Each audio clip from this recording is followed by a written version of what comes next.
you doing? Have you got your seatbelt? Yes, we have. Yeah. Alright, lads, we can't obviously be seen letting you go by. You can't sit on the back like that, mate. Alright.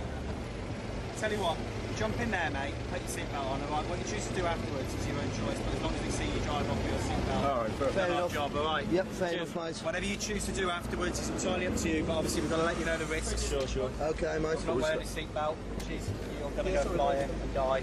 Political, mate, we can't take it, I'm afraid. We're all neutral. Yeah, but you're not neutral though, mate. Are you recording? You're not neutral, mate, because you're listening to what the politicians and taking orders what the politicians are doing. So you cannot be neutral. I don't take orders from politicians, I take orders from my sergeant, my inspector. Yeah, but at the moment, you've got to put your seatbelt on. Yeah, I understand that, but the statutes and acts what you're enforcing on people are actually private laws, yeah, and require people's consent.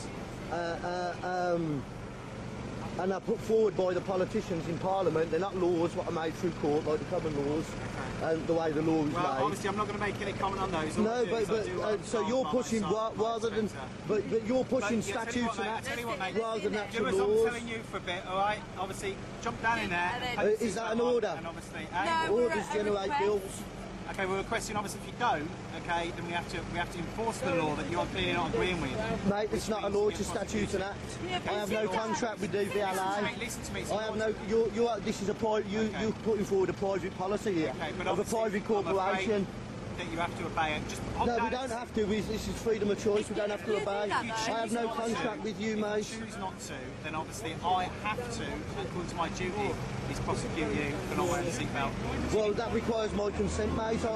It does, mate. You know. No, do you want to hop? I'm going to do it, but because I'm going to do it, we should have the seat down anyway.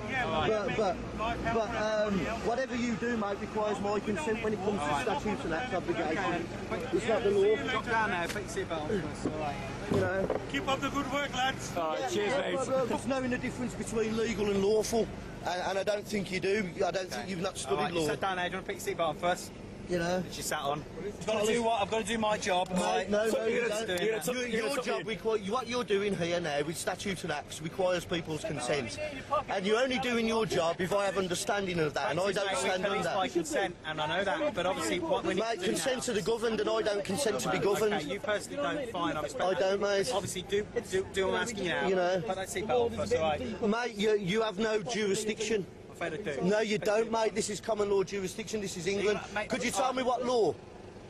Could you tell me what law requires me? To wear your seatbelt? Yeah. Okay, it's an offence against the Road Traffic Act 1988, not to wear your seatbelt, alright? Yeah, it's an act, mate. It's not the law. Mate, that's not the law. It's an act under Do you know the difference between legal and lawful? As far as You're a policeman, mate. You should know the difference between legal and... I can't stand here all day with you. We haven't... Let's go. No, let's not go without your seatbelt on. Sit down, put your seatbelt on, come on. Mate, but you have no jurisdiction over me, mate. This is common law, yeah? No harm or loss. If you haven't seen me commit a crime, there's no complaint. It requires my consent, mate. It does, it requires my consent. Okay, if you don't do it, I'll have to get you to come out there. Come out. How can you, mate? I've not committed no crime. No one's broken the law. Are you going to put your seatbelt or not? I'm going to put my seatbelt on, but I don't consent. Okay, it's under duress, mate. Alright. You don't have to put your seatbelt on, you can get out and walk.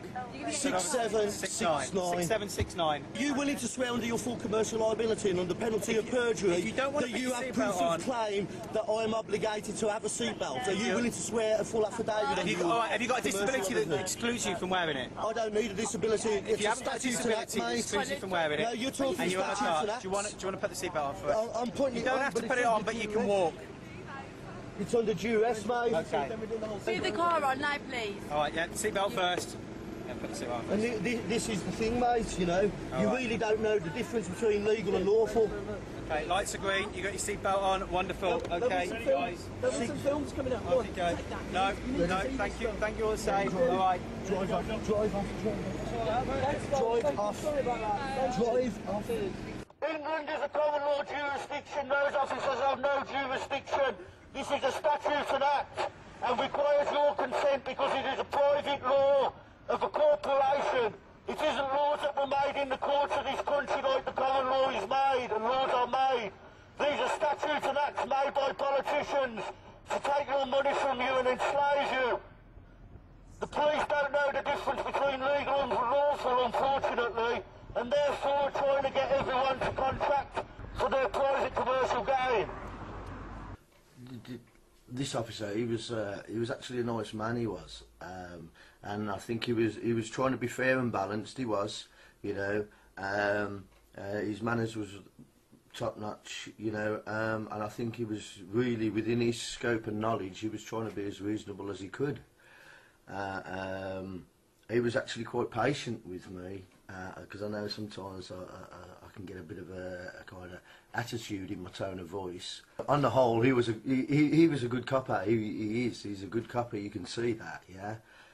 He said here in the vid that yeah, he knows we police by consent, but I still have to abide by it. We police by consent, and I know that. But we police by consent, and I know that.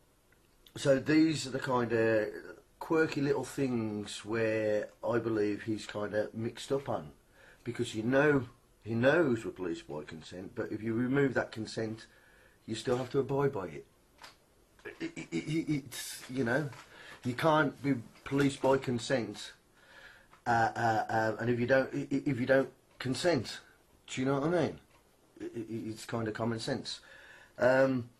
But this is the kind of the programming. It's not putting him down as a man, you know, or a good policeman, you know, and it's really kind of not that he's corrupt or whatever. It's really about, I believe, his lack of due diligence.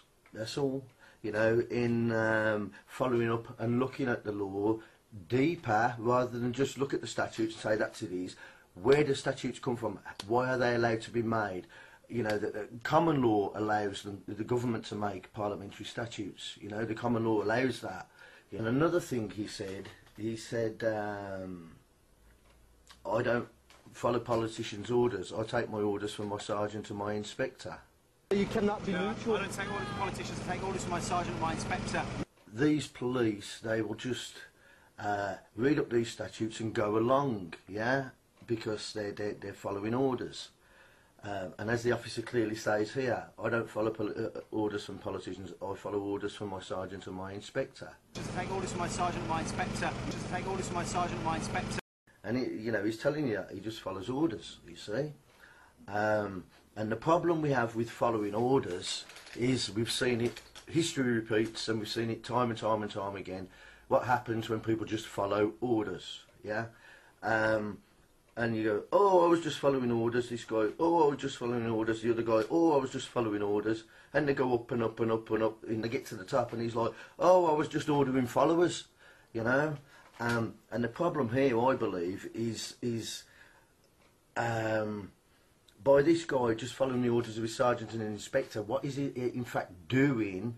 He is getting his truth from authority, rather than finding the authority in the truth, which is the way I kind of see things, you know. And if they kind of took a step back and go, hold on, you know, just because someone is in authority doesn't mean to say that their truth is absolute, you know, at all. It clearly doesn't. But we've been led to believe that because these people are, you know, in these positions of power, that they are then the be and end all of that, the information surrounding their power. And therefore, if you are not as high as them, you know, then they're in authority and you just go along. And it's not right, because this is why the country's going upside down and all these people are getting attacked by the police, and, you know, soldiers coming home from leave from the war, you know, getting attacked and seriously beaten up and assaulted by the police for crossing the road, you know, and then, oh, it was a mistaken identity, and give it a rest, you know.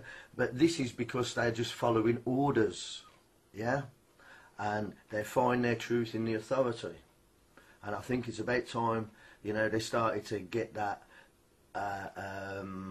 authority from the truth, because that's where real authority lies, in the truth. I gave him the perception that I was about to put my seatbelt on, but I didn't, because you know, I don't do them things when I'm, you know, when I'm not obligated to. Normally I put my seatbelt on in the car, yeah, but I was doing the megaphone in on there. But and you add that to the fact that he was a nice couple, like, you know, and like, so you in a bit of a guilt trip, should you kind of do it or not and whatever. Okay, I just wanted to get out of there, so I said drive off before I put the seatbelt on, you know, and I'll give the perception I was putting it on, and he's walked off. Like, a bit more due diligence, they look into it, they will see the bigger picture and go, oh yeah, he's not obligated actually, it is a private law, and he does require our consent. Look into it, officers, don't take our word for it, look into it and you will see. So, until the next video, have a nice one.